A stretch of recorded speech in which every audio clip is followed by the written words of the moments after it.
Assalamualaikum warahmatullahi wabarakatuh. Alhamdulillahi rabbil alamin. Wabihi nasta'inuhu ala umurid dunya waddin. Wassalatu wassalamu ala nabiyyina Muhammadin wa ala alihi wa sahbihi ajma'in. Alhamdulillah, sampai detik ini kita diberi kesehatan yang paripurna. Semoga kesehatan yang Allah berikan kepada kita dapat kita gunakan sungguh-sungguh untuk bermanfaat di jalannya. Amin ya rabbal alamin. Kali ini cerita Mr. X di negeri antah berantah. Lelaki separuh baya, salah satu konsultan top pernikahan dan remaja. Suatu ketika aku bersepeda ke pinggir desa. Sesaat naik ke kelas 6 SD. Di bawah sebuah pohon kelapa yang hampir mati dimakan ulat, aku berhenti dan berpikir, kayaknya wis mangsane aku mbojo. Kelas 6 SD sudah berpikir menikah. Ya entahlah. Mungkin terdorong tubuhku yang sudah besar seperti para pemuda. Bongsor sih. Atau mungkin bacaanku yang kadang terselip tentang pernikahan. Atau mungkin karena sering main ayah ibuan dengan teman-temanku. Ya entahlah. Pada kenyataannya aku suka baca. Apa saja aku baca. Dari majalah, koran, sampai potongan kertas bungkus mendoan pun aku baca. Ayahku suka membawa pulang berbagai macam bacaan tersebut. Di lemari ayah juga banyak buku. Maklum, alumni S1 gitu loh.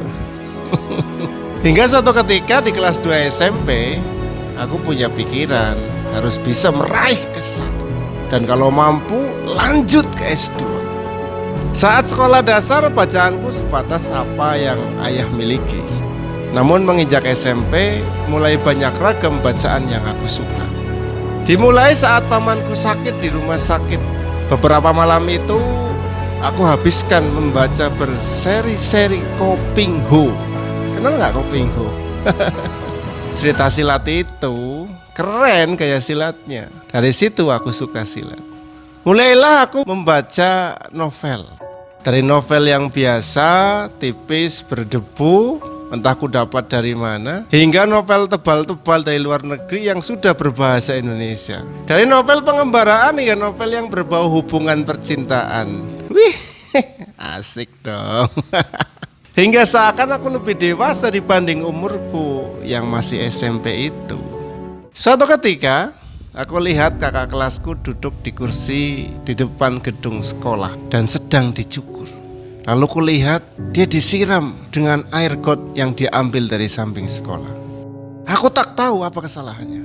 Hanya teman-temanku bercerita bahwa kesalahannya adalah pacaran dengan sesama lelaki. Mulai dari saat itu, ketakutanku muncul. Apa sih pacaran dengan sesama jenis? Sampai harus dikeluarkan dari sekolah dengan hukuman yang seperti itu di depan siswa. Maka ketakutan yang muncul itu membuatku berhati-hati. Padahal aku sering dihina. Ya zaman semennya dibully lah ya. Kalau berjalan pinggulku bergoyang seperti perempuan, kata mereka. Hinaan itu ku dapat dari kakak kelasku sejak aku kelas 1 SMP hingga kelas 2 SMP. Betapa sakitnya hati. Aku berontak, kadang menangis sendirian di malam hari. Aku kan laki-laki, tapi kenapa dihina seperti itu? Maka di kelas 2 SMP semester kedua, aku masuk perguruan silat. Begitu cepat aku menguasai beberapa jurus dalam waktu yang singkat. Hingga tidak berapa lama, di akhir semester, aku sudah ditunjuk menjadi asisten pelatih silat. Wih, keren ya. Kebetulan kakak-kakak kelasku yang suka menghina itu masuk perguruanku. Jadi berbalik, aku menjadi penjaga mereka. Dan selanjutnya, aku tidak lagi dihina sama mereka. Bertumbuhnya usiaku hingga balik di kelas 1 SMP. Dan semakin besarnya badanku, memacu libido seksualku meningkat sebagai seorang laki-laki. Aku bangga dengan tubuhku semuanya. Six pack, kata orang. Padahal jerangkong. Sering ku pegang dan membayangkan hal-hal aneh tentang menikah. Aku semakin kepengen menikah. Namun itu belum waktuku. Hingga kadang di kamar mandi aku keluarkan itu. Oh, titik-titik lah ya. Ya entah ya begitu saja. Ya tahu-tahu begitu. Hingga pada titik tertentu di kelas 3 SMP, aku mulai sukar memahami pelajaran. Latihan silatku tidak secepat dulu dalam menghafal jurus. Aku sering lupa hafalan. Maka aku coba mencari apa sebabnya. Aku malu menceritakan kondisiku kepada siapapun. Aku banyak teman, tapi untuk urusan yang satu itu aku tidak berani menceritakan. Termasuk kepada guruku, apalagi orang tuaku. Tidak mungkin. Dalam pencarianku itu aku temukan sunnah tentang puasa. Wahai para pemuda, barang siapa yang sudah sanggup menikah, maka menikahlah. Karena itu lebih menundukkan pandangan dan lebih menjaga kemaluan. Barang siapa yang belum mampu, maka berpuasalah. Karena puasa itu obat pengekang nafsunya. Terus aku tingkatkan olahragaku dari silat ke basket, voli, badminton, semua ku ikuti. Ada olahraga apa ku ikuti.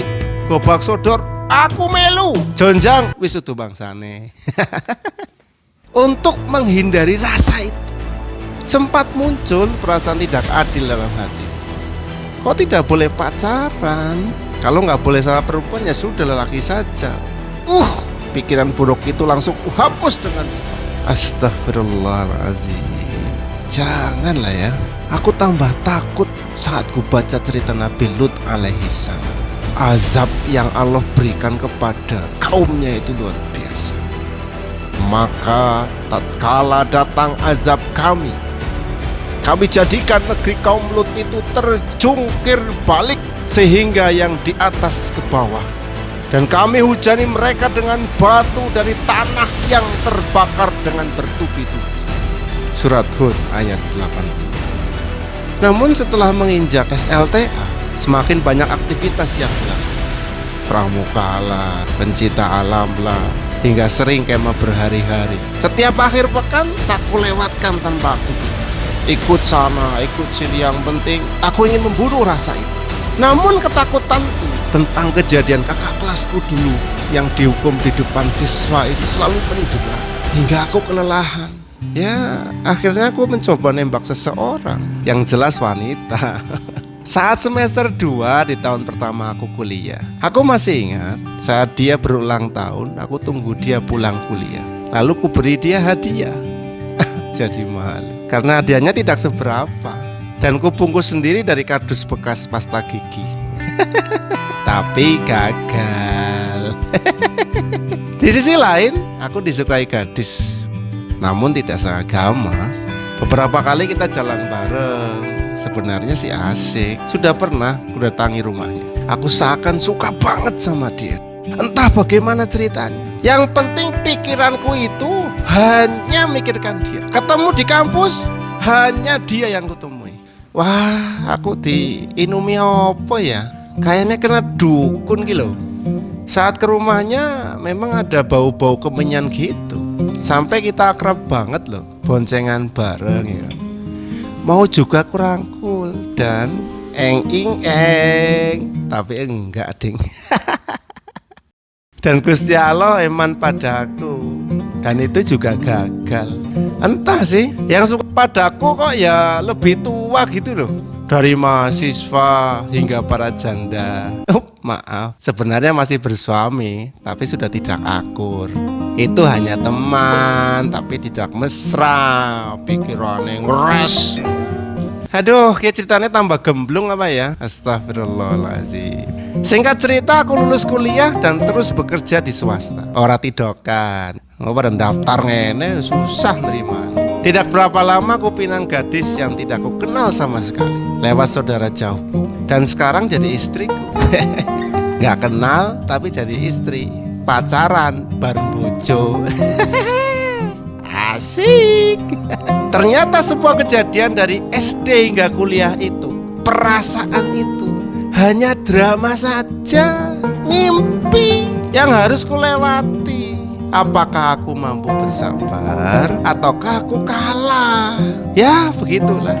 Aku tetap lelaki yang punya satu istri. Mau nambah lagi? Oh, kayaknya enggak deh. Wong yang satu ini saja enggak habis-habis. Istri 4 boleh, tapi bila tidak mampu adil, ya satu saja. Hidup tidak selamanya hitam dan putih. Bisa jadi biru, kuning, merah, coklat, dan lain sebagainya. Maka tetaplah ke depan dengan tatapan cinta, dan berjalanlah dengan meniti jalan cinta. Wassalamualaikum warahmatullahi wabarakatuh.